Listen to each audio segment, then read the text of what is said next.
Hey everybody, I'm Chef Tom with atbbq.com, and this is Texas Spare Ribs.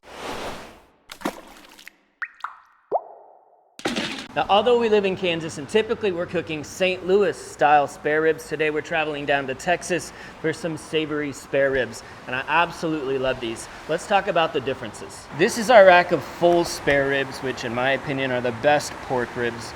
Down here, you've got all the bones. That runs all the way down to here. Up here, you've got some pork, you've got some cartilage that runs through it. Now, typically with like a Kansas City style, we're gonna square this off pretty low. With the Texas style though, we're gonna leave on a lot of that meat up top because obviously everything's bigger in Texas. However, this thin stuff is not gonna cook the same as the stuff that's got the bones and the cartilage in it, so we're just gonna do a small trim around the edge there. I'm gonna take this skirt off too because that will burn up. And then I'm gonna come down and probably find the last bone and just kind of square that off. Now you can see this last bone is kind of shaved in half here, so we're gonna just take off that tiny little bit. So you've got this membrane on the back. I prefer to take it off so that we can get seasoning onto the meat. There's different schools of thought on that, and I don't think any of them are wrong, but this is the way I like to do it. I'll work the end up with a paper towel and just try to peel the whole thing off. So the paper towel is giving me grip because it is slippery.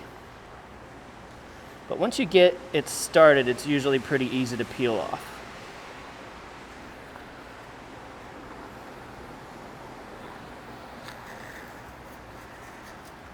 We are going to use a binder, just a little bit of this W sauce, nice and savory, just like everything else in this recipe. Just don't use too much.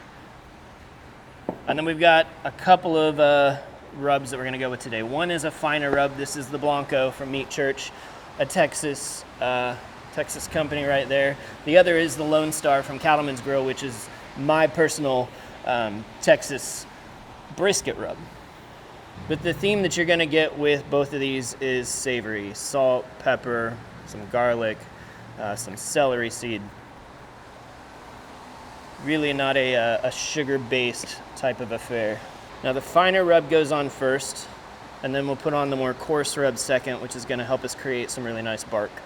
And once that finer rub is attached, we'll go ahead and put on the second layer, our Lone Star. We're gonna hit the sides and then we'll be all good.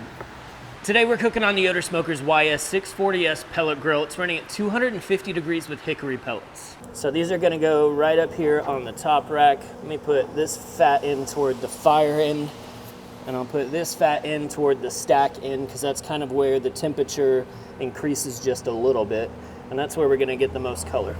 So at this point, you're just gonna let these ribs roll. I would give them at least 3 hours to soak up some of that smoke. They're gonna get some nice red color on them. They're gonna develop a nice bark, and then you've got options. Now, anyone you ask is going to have a different opinion probably. Some people leave them dry all the way through. Some people are gonna wrap them in butcher paper. Some people are gonna wrap them in foil, and that's me. I'm gonna wrap them in foil. We're gonna do that. And I do that because I like the way that it keeps the moisture in there. These are looking really nice now. We've got a great bark formed. You can see that red color. They've still got some bounce to them. So by wrapping them up, it's gonna expedite the rest of the cooking process. I'm gonna put these meat side down so that the meat on the bottom kind of braises and the juices that come out of the ribs. One of the reasons that spare ribs are my favorite is because of how much fat is in them, and that's because they come from right next to the belly, which is where obviously we get bacon. And for that reason, I'm not gonna add anything else to the wrap. We'll just let it kind of braise in its own juices. Nice tight wrap. Make sure you don't have any punctures so that you can keep all that juice inside there. It's been just a little over an hour since these have been wrapped, and I can feel that they're getting nice and flexible. That's kind of my indicator that they're done. And if you check out one of those bones that's kind of exposed, you can move that meat around it and you'll see that it's kind of moving freely. So now we know that that tissue has been broken down enough and these are gonna be tender. All right, these are smelling really nice. Let's slice them up and get a taste. These probably had about 20 minutes of rest time. They're slicing up really nice. They've kind of firmed up a little bit. Yep, looking pretty juicy. Let's get a bite.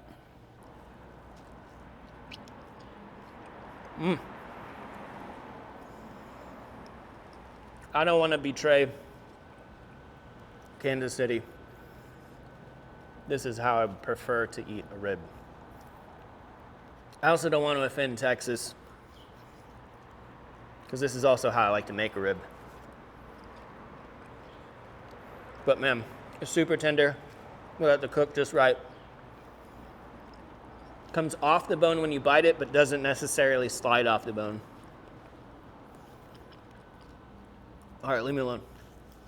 Thank you guys so much for watching. Be sure to check out atbbq.com for all the products featured in today's video.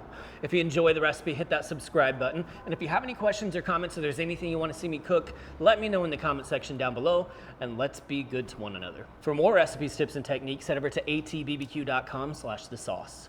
All things barbecue, where barbecue legends are made.